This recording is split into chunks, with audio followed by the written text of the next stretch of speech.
देखिए आप जो है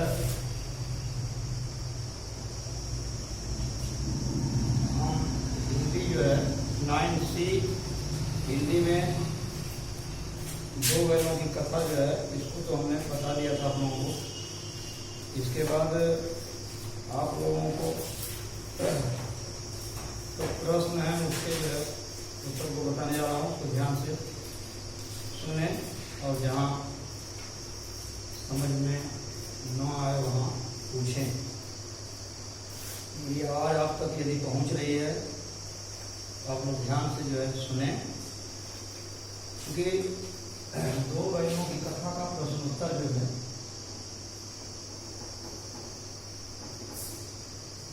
की कथा जो है इसका जो है प्रश्नोत्तर जो है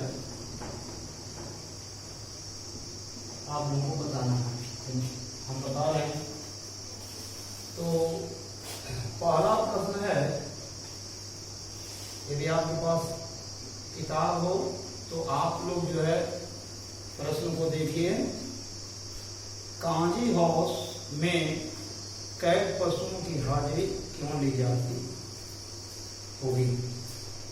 पहला प्रश्न है कि कांजी हाउस, जैसा कि मैंने पढ़ाते हुए आप लोगों को बता दिया था कि कांजी हाउस वैसे स्थल को कहते हैं जहां लावारिस किस्म के पशुओं को उसमें जो है रखा जाता है। तो उसमें जो पशु होते हैं वो जरूरी तो नहीं कहे जाते कि होंगे, कही जाते कि होंगे। मान लीजिए उसमें जो है गधे थे, बकरियां थी, घोड़ियां थी, भैंस थे, बैल थे, ये सारे जीव उस कांजी हाउस में जो है रहते हैं। तो प्रश्न पहला का जो आंसर मैं बता रहा हूँ, प्रश्न जो पहला है इसका हम आंसर बता रहे हैं। तो इसमें जो है मैंने अभी बताया कि कांजी हाउस जो है ऐसी जगह को कहते हैं जहाँ पशुओं को जेल में रखा जाता है। जैसे मनुष्य के लिए कारागार है, उसी तरह पशुओं के लिए कांजी हाउस है। तो क्योंकि अब रहेगी पशुओं की हाजिरी क्यों ली जाती होगी। देखिए, हम जब भी कोई पशुओं को उसमें रखते हैं तो उसकी काउंटिंग कर देते हैं कि किस जाति का जो टोटल जो है कितनी संख्या है, और यह रजिस्टर पर मेंटेन रहता है। क्योंकि आप लोगों को पहले ही बताया जा चुका है, वो जो चार दीवारी थी, जो बाउंड्री थी, अंग्रेजी में बाउंड्री कहते हैं, जो परिधि थी उसकी वो मिट्टी की बनी हुई थी। तो मिट्टी की बनी हुई थी और वो भी प्राचीन हो चुकी थी, इसलिए हल्की जर्जर हो चुकी थी। तभी ना जो है हीरा और मोती अपने सिंह से उसको जो है गिरा दिए। अगर पक्की होती तो कहाँ से गिरती। इसलिए तो एक तो यह थी कि भाई कच्ची की दीवार है और अलग अलग के तरह के पशु जो है उसमें रखे गए थे। तो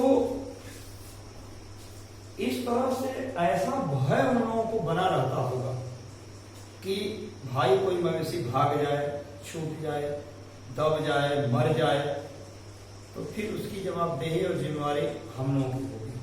इसलिए जो है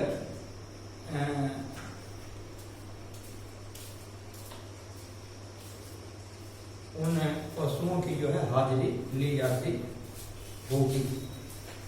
एक अंदाज हमने किया और यही अंदाज एक उत्तर हो गया भाई कि क्यों ली जाती होगी। इसलिए ली जाती होगी क्योंकि यहाँ विभिन्न प्रकार के पशु जो है रहते थे। दीवार कच्ची की थी, मान लीजिए कोई दब जाए तो भी जिम्मेवारी कर्मचारियों की है, कैसे दब गई। अगर कोई मर जाए तो भी कैसे भाई मर गई, पानी के बिना, भोजन के बिना, रोग से कैसे मर गई, कोई ना कोई। अब तो खैर अपना मान लीजिए, लेकिन हाजिरी इसीलिए ली जाती है। आप लोगों को पहला प्रश्न का उत्तर बढ़िया से समझ में आ गया होगा। और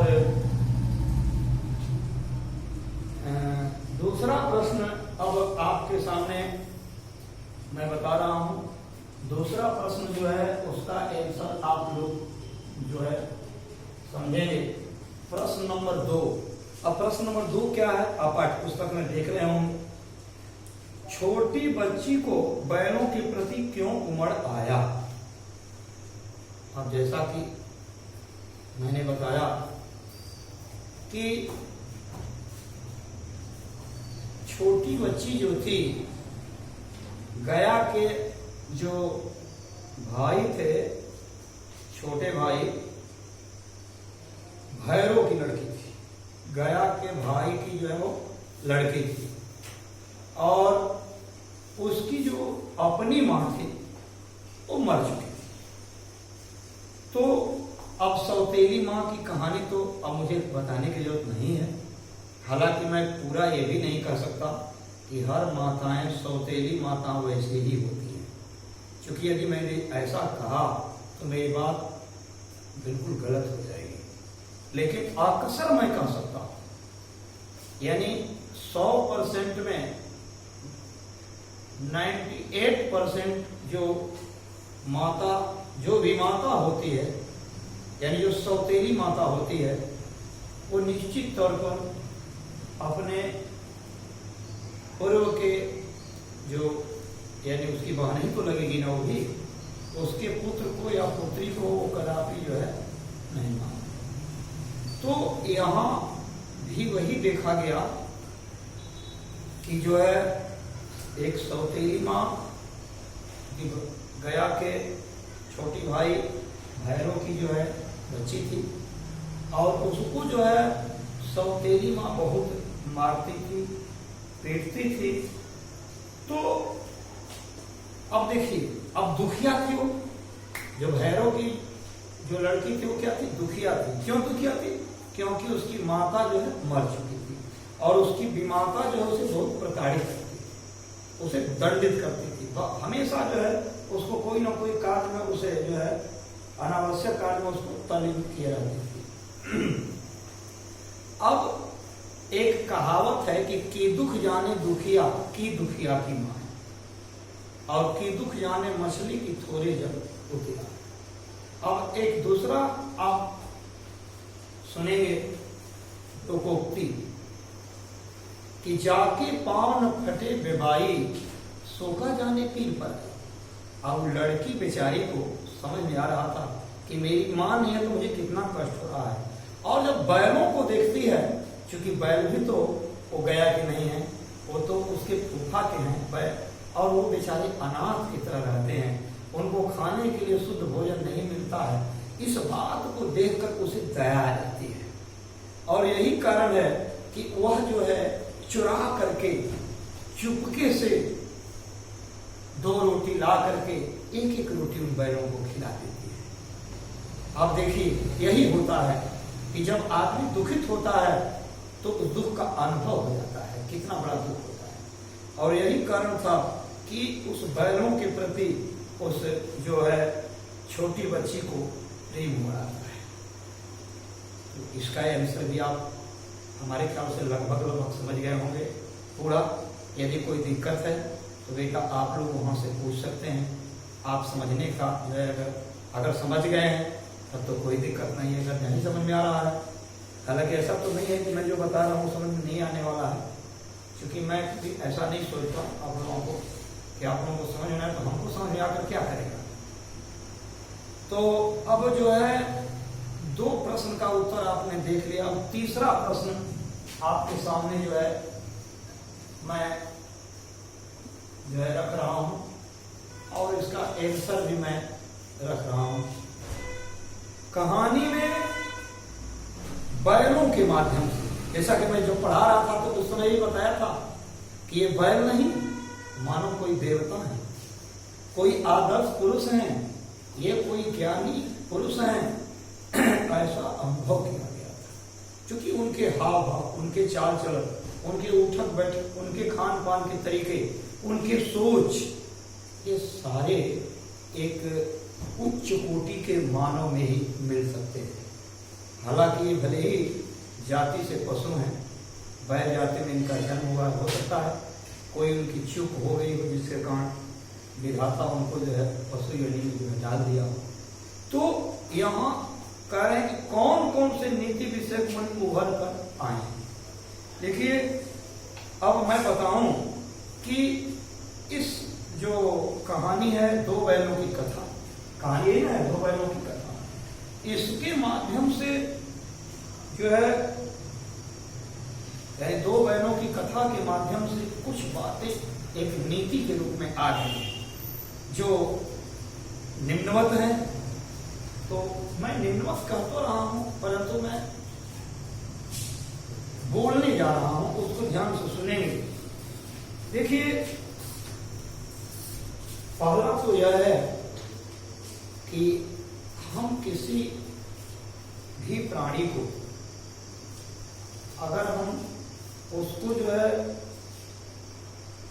उसके सीधेपन को, उसकी सहिष्णुता को,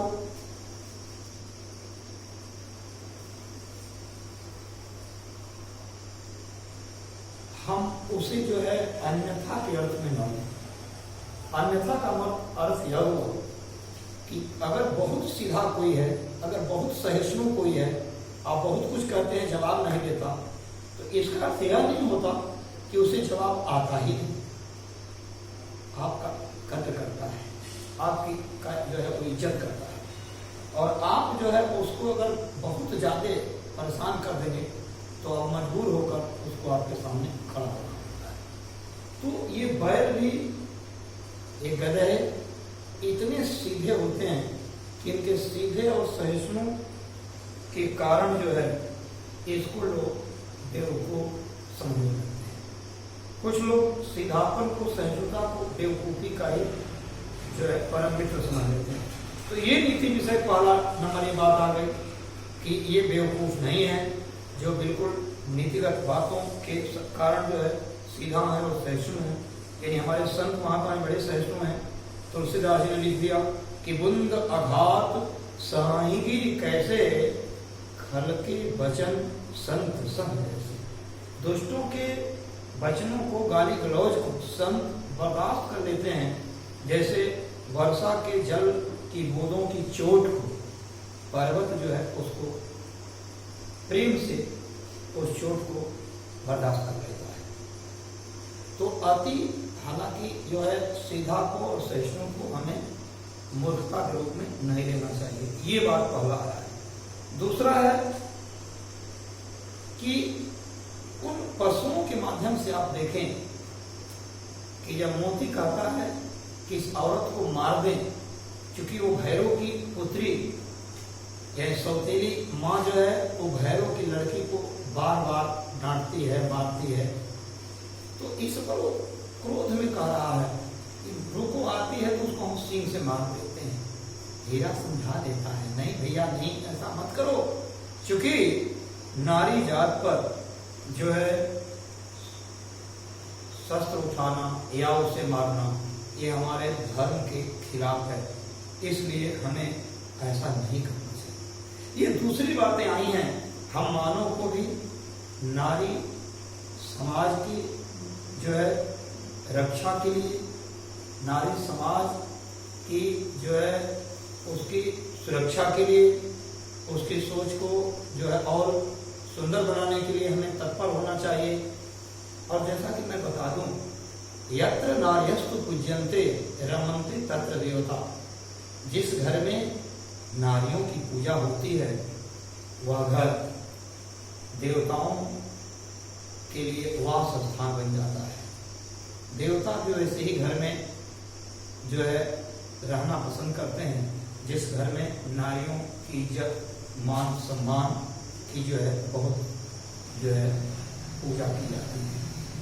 तो नारी हमारे समाज की वह नींव है, इसलिए नारी समाज पर किसी प्रकार का कोई कुठाराघात, प्रहार, चोट यदि कोई पहुंचाता है तो वह असह्य है और इसका प्रतिकार हम पुरुषों को बढ़ चढ़ करना चाहिए, उनकी सुरक्षा भी करनी चाहिए।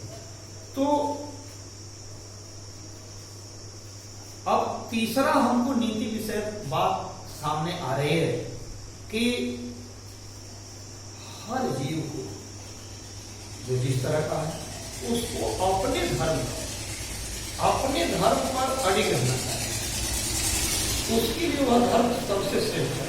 क्योंकि मैंने एक भी बताया, एको धर्म परमम श्रेयः, एक धर्म पर रहना सबसे श्रेष्ठ है। क्योंकि धर्म परिवर्तन करना यह कायरता है, मूर्खता है। इसलिए हर जीव को, हर प्राणी को अपने धर्म पर अड़िग रहना चाहिए, अपने धर्म को जो है अधर्म में नहीं लाना चाहिए। और इसके आगे एक बात आप लोग जैसा कि जानते हैं कि किस तरह से ये दोनों बैल एक बहुत बड़े विशालकाय है, सांड को भगाकर और यहाँ तक कि मार कर गिरा देते हैं। गिर जब जाता है तो मोती मारना चाहता है, हीरा मना कर देता है, नहीं भैया नहीं, ऐसा मत करो, क्योंकि गिरे हुए दुश्मन पर प्रहार करना ये धर्म और नीति के खिलाफ है। अब यहाँ एक बात आती है कि संधि शक्ति कलयुगी, यानी यूनियन इज स्ट्रेंथ, अंग्रेजी में कहते हैं यूनियन इज स्ट्रेंथ, यानी एकता में बल है, एकता में शक्ति है। यदि कमजोर ही हो, लेकिन अगर हम आप यूनिटी में रहते हैं तो आप अच्छे अच्छे मुसीबत का समाधान, अच्छे अच्छे जो है बहुत सारे विकराल जो है समस्याओं का भी समाधान आप सरलता से कर लेते हैं। इसलिए हमें एकजुट रहना चाहिए, ये बात इससे जाहिर होती है। और जैसा कि मैंने बताया भी, यदि शत्रु गिर जाए, दब जाए, यदि किसी कारण से वो मुसीबत में पड़ जाए, अच्छा शत्रु उसे ही कहा जाता है जो उसका सहयोग करे। यानी जब शत्रु परास्त हो जाए तो उस पर दया करनी चाहिए, दया करनी चाहिए। और अच्छा करने का परिणाम अच्छा होता है, ये भी आता है। और एक चीज और है कि मित्रता का अर्थ बड़ा हिंदी साहित्य में बहुत अधिक है, जैसे सुदामा और कृष्ण की लोग चर्चा भी करते हैं। हमारे कवियों का कथन है कि मित्रता बड़ा अनमोल रतन, कब इसे तोल सकता है धन। मित्रता बड़ा अनमोल रतन, फ्रेंडशिप जो है, जिसको अंग्रेजी में आप फ्रेंडशिप कहते हैं, सही में मित्रता जो है वो एक बहुत बड़ा वस्तु है। और दो दिल मिलकर एक हो जाते हैं, इसलिए हमें मित्रता का निर्वहन सच्ची निष्ठा से करनी चाहिए। और सच्चा मित्र वही होता है जो विपत्ति में अपने मित्र का पूर्ण रूप से साथ देता है। तो आइए अब चौथा जो है आपके सामने चौथा जो है प्रश्न आया है, उसको मैं बताने जा रहा हूं। इसके आंसर को भी आप सुन लें, और जहां भी कोई दिक्कत हो आप लोग वहां से पूछें, मैं आपके सामने हूं। जो भी परेशानी हो, दिक्कत हो, तो आप पूछ सकते हैं। हालांकि ऐसा सुअवसर मैं नहीं देता कि आप लोगों को पूछना पड़े, क्योंकि हम खुद ब खुद उसको जो है एक्सप्लेन कर देते हैं, ताकि आप लोगों को पूछने की नौबत ही न है। हम आप लोगों के हृदयगत बातों को समझ जाते हैं, और यही कारण है कि आप जिस चीज को पूछना चाह रहे हैं उस चीज को मैं खुद व्याख्यान देकर बता देता हूं और आप तृप्त हो जाते हैं। इसलिए यही कारण है कि आप पूछ नहीं पाते हैं, क्योंकि पूछने का मैं अवसर नहीं देता। मैं बता देना चाहता हूं सम्यक रूप से कि आप बढ़िया से भली भांति जाने। देखिए, इस कारण कि प्रस्तुत कहानी में प्रेमचंद ने गंधे की किन स्वभाव विशेषताओं के आधार पर उनकी प्रतिरूढ़ अर्थगुण का प्रयोग न कर किस नए अर्थ की ओर संकेत किया है। अब देखिए, मैं पढ़ाते हुए आपको बताया था गधा जिसको सींग नहीं होता, और इसको बहुत सारे नामों से हम गर्दभ नाम से जानते हैं। और इसके लिए अगर कोई सुंदर महीना है जिसमें वो कलोल करता है तो वो है बैसाख महीना। हालांकि आजकल के आधुनिक बच्चे बैसाख नहीं समझ पाएंगे, इसलिए मुझे खेद होता है कि हिंदुस्तान में रहकर हम हिंदुस्तान की चीजों से बिल्कुल अपने आप को अलग थलग कर लिए हैं। अब अंग्रेजी में जनवरी, फरवरी, मार्च, अप्रैल, मई, ये तो याद है सभी बच्चों को, लेकिन अफसोस की बात है कि हम चैत, वैशाख, ज्येष्ठ, आषाढ़, श्रावण, भाद्रपद, आश्विन, कार्तिक, अगहन यानी जिसे मार्गशीर्ष भी कहते हैं, पौष, माघ और फाल्गुन, ये 12 महीना का नाम यदि मैं कहता हूं तो बड़ा मुश्किल से बच्चे बता पाते हैं। कोई बच्चा बता पाता है। शायद इस बात को आप लोग खुद समझते होंगे कि आधुनिक युग में किस तरह से बच्चे जो है अंग्रेजी की दास्तां में जकड़ते चले जा रहे हैं।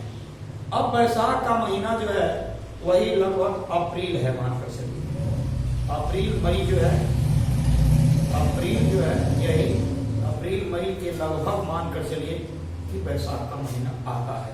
यानी उस समय जो है, हालांकि उसको बसंत ऋतु में रखा गया है बैसाख को, परंतु गर्मी का मौसम उसको मान लिया गया है। तो इसमें जो है गदहा जो है बड़ा सुख अनुभव होता है, कुलेल भी करता है। अब गदहा को इसलिए मूर्ख कहा गया क्योंकि गदहा आज तक कितना बोझ स्वामी उसका लाद दे, पीठ झुका करके वो गधे बोझ को ढो लेता है। वह जो है कभी अपने मालिक पर क्रोध नहीं करता, कभी अपने मालिक को जो है सींग तो है नहीं, मार रहे अपने माथे से भी नहीं मारता। दिन भर आप काम लेते हैं, यदि उसके नाद में, उसके चरणी में यदि आप कुछ नहीं भी डालें तो कुछ बोलने वाला नहीं है और ना कुछ प्रतिक्रिया ही करने वाला है। इतना सीधा है कि जिसका कोई ठिकाना नहीं। क्या अति सीधा होना भी क्या मूर्खता, तो मान लीजिए आप तो इस भाषा से होगी, लेकिन मेरे ख्याल से ऐसे लोगों को तो ऋषि और महर्षि की श्रेणी में रखना चाहिए। बाप रे, जो इतने दुख और कष्ट सह कर भी हमको जो है अपने रोष और क्रोध को जो है प्रकट नहीं कर पाते, ऐसे महान लोगों को हमें ऋषि और महर्षि की श्रेणी में रखना चाहिए। लेकिन यहाँ जो है उसको जो है मूर्ख कहा गया है, क्योंकि चंद्रमा जब पूर्ण रूप में होता है तो उसमें ग्रहण लग जाता है। टेढ़ जान, तुलसीदास को लिखना पड़ा कि टेढ़ जानी शंका सब काहू, अवक्र चंद्र माग्रसन राहु। यानी जब तक चंद्रमा वक्र में टेढ़ा रहता है तब तक आप देखे होंगे चंद्रग्रहण नहीं लगता, लेकिन जो ही चंद्रमा अपने पूर्ण रूप में यानी पूर्णिमा के दिन आ जाता है तो उसमें जो है जब भी चंद्रग्रहण लगता है पूर्णिमा को ही लगता है। आप लोग जानते भी यहाँ यही बात है कि अति सीधा हो जाना जो है उसको मूर्खता माना गया है। हालांकि हम पढ़े लिखे इंसान को इस जो है अर्थ में समझना चाहिए कि यह ऐसा नहीं है, इसे तो ऋषि मुनि के श्रेणी में रखना चाहिए। तो इसीलिए इसको जो है मूर्ख का जो है प्रयोग न कर और एक नए अर्थ की ओर हमने बताया कि ऋषि और महर्षि और मुनि के श्रेणी में उसको रखना चाहिए। यही जो है अब जो है 5वां आपको प्रश्न का उत्तर मैं बताऊं। 5वां प्रश्न आप इसको भी सुने। किन घटनाओं से पता चलता है कि हीरा और मोती में गहरी दोस्ती थी? अब हम क्या बताएं, आप लोग पढ़े हैं बेटा, बिल्कुल आसान प्रश्न का उत्तर है। आप जानते हैं हीरा और मोती साथ साथ हैं। जब मुसीबत आती है तो एक जो है भागना चाह रहा है, दूसरा कह रहा है इतना स्वार्थी समझते हो, जेल से भी नहीं भाग रहे हैं, यानी फिर जो है मटर के खेत से भी नहीं भाग रहे हैं। फिर सांड जब जो है आता है मारने के लिए पूरा उन्मत्त होकर के, उन्माद में प्रमत्त होकर के आता है, तो वहां भी दोनों एक दूसरे का सहयोग करते हुए दिखाई देते हैं, एक दूसरे से जो है भाग कर जाना पसंद नहीं करते हैं। तो मैं यह कहूं कि निम्न अभी जो मैंने बताया इन सभी बातों से ही पता चलता है कि जो है हीरा और मोती में गहरी दोस्ती थी। दोनों जो है वो का जो गीत आप लोग आते हैं ना कि साथ जिएंगे साथ मरेंगे हम, जो है तो साथ जीना और साथ मरने की जो कहावत है ये निश्चित तौर पर हीरा और मोती पर बिल्कुल फिट बैठती है। इसलिए ये दोनों बैल जो है हर जगह, हर मुसीबत में, हर आपदा में, हर उस मुश्किल समय में साथ साथ रहे हैं। इसलिए ये पता चल जाता है कि दोनों में गहरी दोस्ती। अब 6वां प्रश्न का उत्तर आप जान लें। 6वां प्रश्न क्या है? 6वां प्रश्न है कि लेकिन औरत जात पर सींग चलाना मना है, यह भूले जाते हो। लेखक ने हीरा के इस कथन के माध्यम से स्त्री के प्रति किस सामाजिक विडंबना को इंगित किया है? देखिए, आज समाज में जिस तरह से औरतों के प्रतिष्ठा को, औरतों का जो चीरहरण किया गया है, जैसे दुशासन में द्रौपदी का किया गया था, आज आए दिन आप देखते होंगे पेपर और पत्रिका के माध्यम से कितना जो है किस तरह से जो है लोग स्त्रियों का चीरहरण करते रहते हैं। तो मैं यही कह सकता हूँ बेटा कि आप औरतों को जो है सम्मान दें, उनके सम्मान से ही हमारा सम्मान बना रहेगा। इस तरह से जो है हमें जो है ये जो हीरा की बात कि औरत जात पर सिंह नहीं चलाना चाहिए, ये पशु होकर भी कितने अच्छा थिंकिंग रखते हैं, कितनी अच्छी सोच है इनकी, यानी गुड थिंकिंग इनकी है कि भाई औरत जाति पर सिंह नहीं चलाना चाहिए। और हम पुरुष होकर भी इससे शिक्षा नहीं लेते हैं और हर घर में स्त्रियों का दमन किया जाता है पुरुषों के द्वारा। मैं इस तरह से आप लोगों को एक करबद्ध प्रार्थना करते हुए अपील करता हूँ कि जिस घर में भी औरतों के साथ यदि इस तरह का दुर्व्यवहार किया जाता हो तो आप सम्मानित पुरुष इसको जो है सोच विचार कर करके इसमें जो है परिवर्तन करें और स्त्रियों के सम्मान की बातों को सोचें और सम्मान देकर देखें कि वह घर कैसे जो है स्वर्ग की तरह, हेवन की तरह दिखाई देने लगेगा। तो इस तरह से ये बात आप लोगों को समझ में आ गई होगी कि हीरा के माध्यम से किस तरह से ज्ञान हम लोगों को मिल रहा है। सातवां जो है आप लोगों को अब जो है मैं 7वां प्रश्न का जो है उत्तर बताने जा रहा हूँ, इसको आप लोग सुनिए। किसान जीवन वाले समाज में पशु और मनुष्य में आपसी संबंधों का आने में किस तरह व्यक्त किया गया है। देखिए, किसान जीवन वाले समाज में पशु और मनुष्य का घनिष्ठ संबंध है, क्योंकि पूर्व के जमाने में और आधुनिक युग में भी आप समझ सकते हैं मेरी बातों को। आज भी देखिए, कृषि से सटे यदि कोई बिजनेस है आधुनिक युग में तो दुग्धोत्पादन है, दुग्ध बिक्री क्रय केंद्र जो खुला हुआ है वो है। तो हम अपने भी किसान हैं तो हमें कुआं तो नहीं कीनना पड़ेगा, हमें अन्न तो नहीं कीनना पड़ेगा, हमें जो है भूसा तो नहीं कीनना पड़ेगा। तो हमारी बहुत सारी बचत हो जाती है। हमारे घर में खाए हुए लोग थोड़ा बहुत छोड़ देते हैं, बच्चे बूढ़े जवान, तो उसको हमें जो है जो अन्न रखने का, जो जूठा अन्न रखने का जो पात्र होता है उस पात्र में उसको रख कर और अपने पशु को खिला देते हैं और हमें वो जो है वो दूध देती है। तो इस तरह से पशु का संबंध किसान से तो अनुन्याश्रय संबंध है, क्योंकि एक दूसरे के मानव पूरा है। आपसी लगाव के कारण दोनों का एक दूसरे के बिना जो है मान लगता है कि रहना ठीक नहीं लगता है। अब समझिए कि किसान और पशु एक दूसरे के पूरक हैं, क्योंकि दोनों को दोनों से फायदा है। अरे भाई, पशुपालन हम कर देते हैं तो पशु के जीवन के हम रक्षक बन जाते हैं और पशु हमें जो है दूध उत्पादन करके हमें पैसा दे देता है, तो हमें फायदा उससे है। हम किसानी भी कर लेते हैं और उसके साथ साथ हम दूध का व्यापार करके और मान लीजिए जो जिस तरह का है उतना पैसा कमा देता है। तो ये दोनों जो है एक दूसरे के पूरक है। इसलिए जिस तरह से हम अपने सदस्यों का, अपने बाल बच्चों का ख्याल रखते हैं, उसी तरह हमें जो है इसका भी ख्याल रखना चाहिए। अब ठीक है, तो आप लोग इस प्रश्न उत्तर को समझ गए हैं, मुझे बताने की जरूरत नहीं है। थोड़ा सा चूंकि 9-10 प्राणियों की जान कैसे आशीर्वाद देंगे, मोती के इस कथन से आलोक में हमें परोपकारी बनना चाहिए, यही भाव है 9वां में। और 10वां आशा स्पष्ट करने के लिए तो वो तो मैं पढ़ाते हुए आप लोगों को बता ही देता हूँ। इसलिए मेरे ख्याल से लगभग सभी प्रश्न और उत्तर आप लोगों को समझ में आ गया होगा। तो ठीक है, समय समाप्त हो रहा है, इसलिए बहुत बहुत धन्यवाद।